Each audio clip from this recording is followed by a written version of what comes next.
Kenapa Persib seolah dijauhkan dari supporternya? Ini sengaja atau ada hal lain? Kembali kontroversi Lanyala Mataliti. Aremania rusak kantor Arema. Ini aksi tulus atau ada udang di balik batu? Semuanya kita akan kupas tuntas di Rio Rehasport edisi kali ini. Assalamualaikum warahmatullahi wabarakatuh. Hai Rio Rehasport lovers, inilah Rio Rehasport untuk edisi khusus kali ini. Tapi seperti biasa, sebelum kita kupas tuntas semuanya, saya tetap mohon dukungannya untuk channel ini agar terus berkembang dan bisa memberikan berita-berita informatif yang tentunya semoga saja bermanfaat untuk kita semua. Caranya dengan klik subscribe, aktifkan juga notifikasi loncengnya, like, share, dan juga komen. Dan inilah Rio Rehasport selengkapnya.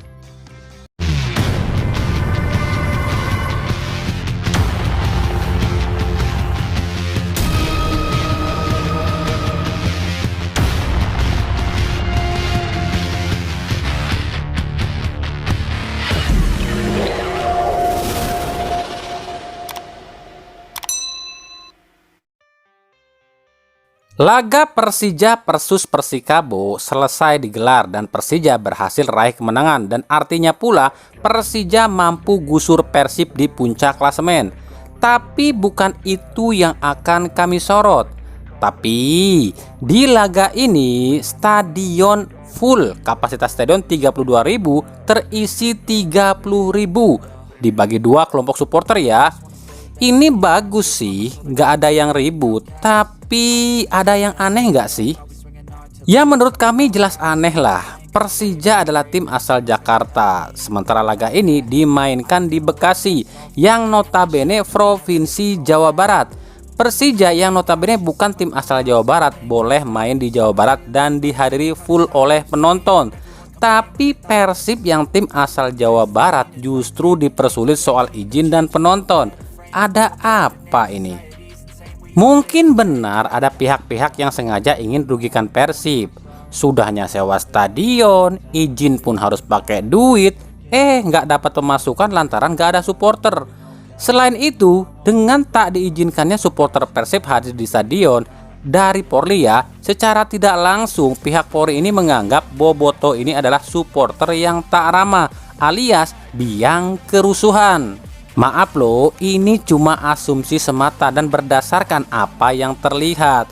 Pasalnya saat Arema away masih boleh dihadiri supporter Arema. Padahal kita tahu kan penyebab ini semua tuh supporter Arema. Tapi kok Persib yang nggak boleh dihadiri penonton sih? Jadi kan terkesan Polri ini menganggap Boboto ini berbahaya. Memang Polri tak bisa disalahkan sepenuhnya. Faktanya memang terkadang, ingat saya bilang terkadang atau kadang-kadang ya, ada oknum supporter Persib memang yang rese, bikin rusuh, bawa flare, bawa minuman. Jangan bilang kami mengada-ngada loh, ini fakta dan itu memang ada. Kami bilang oknum lo ya, oknum, bukan supporter tapi oknum.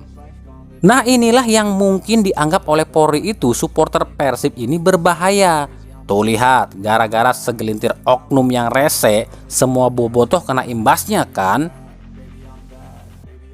Makanya masalah supporter ini perlu ada ketegasan. Bukan cuma dari ketegasan dari klub, tapi juga dari kelompok supporter itu sendiri dan juga dari Polri.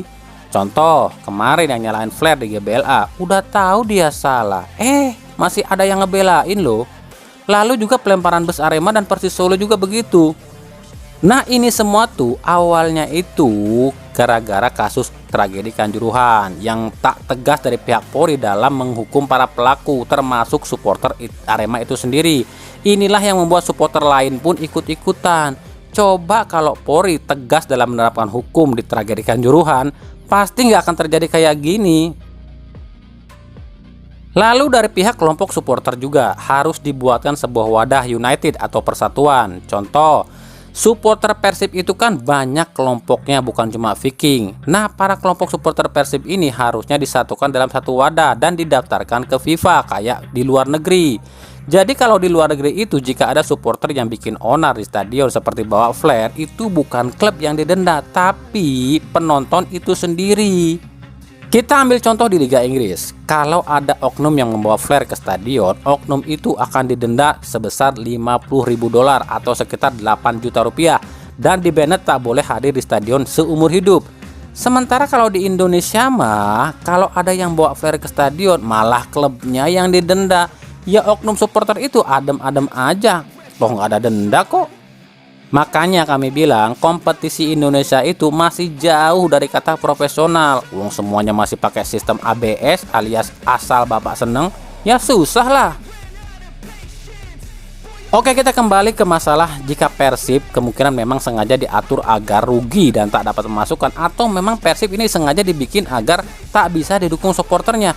Ini mungkin saja. Pasalnya sebagai contoh ya, di laga kontra PSS Semarang nanti nih ada keanehan nih, di mana harga tiket ini berbeda loh antara tiket untuk supporter PSIS dan untuk supporter Persib. Di aplikasi tiket.com, tiket untuk supporter PSIS itu harganya paling mahal 200.000. Itu yang untuk VIP loh. Tapi kenapa untuk supporter Persib kok harganya 2 kali lipat lebih mahal sampai 400.000? Ini gimana ceritanya? Padahal kalau lawannya bukan Persib, harga tiket di Jatidiri itu sama loh antara supporter tuan rumah dengan supporter tim lawan. Loh, kok ini bisa beda? Nggak ngerti saya sama hal kayak gini nih. Yang jelas, ini bisa membuat sedikit supporter Persib yang mampu beli tiket kalau semahal ini. Gimana menurut kalian? Nah, ini ada lagi nih, ulah atau aksi tolol dari salah seorang calon ketum PSSI yang kontroversi, yakni Lanyala Mateliti. Sebelumnya udah bilang nih, nyogok itu adalah sedekah. Sekarang dia ngomentarin soal kinerja Sintayong. Menurut dia, Sintayong itu bagus, tapi harus diasah oleh dia. Hah? Emang situ siapa? Pelatih kelas dunia? Apa situ mantan pesepak bola hebat dunia? Make ngajarin Sintayong. STY itu bagus, tapi masih kurang sentuhan. Ya harus saya yang sentuh, harus tangan dingin saya, sentuhan-sentuhan spiritual. Jadi STY ini harus kita ajarin, ujar Lanyala. Sentuhan spiritual? Spiritual apa woi? STY disuruh sholat sama ngaji gitu? Atau STY disuruh pakai dukun? Atau STY disuruh nyogok kayak situ nyogok voters? Makin gak jelas aja nih orang. Udah jelas-jelas yang bobrok itu bukan STY, tapi federasi. Pasalnya cuma di Indo doang ada pelatih timnas diatur oleh federasi soal latihan dan pemain. Contoh, nitip pemain lah. Terus ada kasus juga nyuruh STY pakai pemain yang bukan pilihan STY lah. Atau ada kata-kata seperti ini nih, STY, tuh tim itu lagi bagus, udah ambil aja pemainnya biar tim itu keropos. Tim yang anu mah jangan. Kan kayak gitu selama ini di PSSI. Jadi udah jelas dong, bobroknya timnas kita selama ini bukan salah pelatih, tapi federasinya emang yang bobrok. Aduh, capek lihatnya kalau kayak gini terus. Dari Arema, buntut dari kekesalan para Aremania lantaran tuntutannya saat demo beberapa hari yang lalu, yakni meminta klub Arema FC ini mundur dari Liga 1 dan keluar dari Malang serta tanggung jawab soal tragedi Kanjuruhan tak digubris. Akhirnya puncak kemarahan Aremania pun terjadi. Sekelompok oknum Aremania mendatangi kantor Arema dan lakukan perusakan pada kantor Arema. Kemarahan para Aremania ini bertambah usai Arema FC meminta pada PSSI untuk lakukan rapat dengan seluruh tim Liga 1 untuk menentukan pertandingan saat Arema bermain kandang. Pasalnya Arema resmi ditolak sana sini.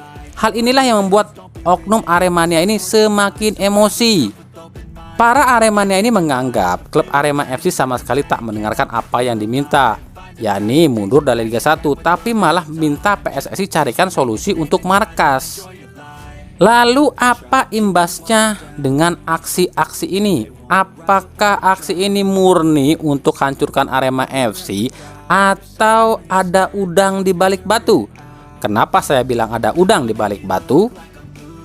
Jika aksi ini direspon oleh pihak Arema dan Arema mundur dari Liga 1, alhasil Liga 1 pun akan dihentikan lantaran jadwal akan kacau dan otomatis tak ada juaranya.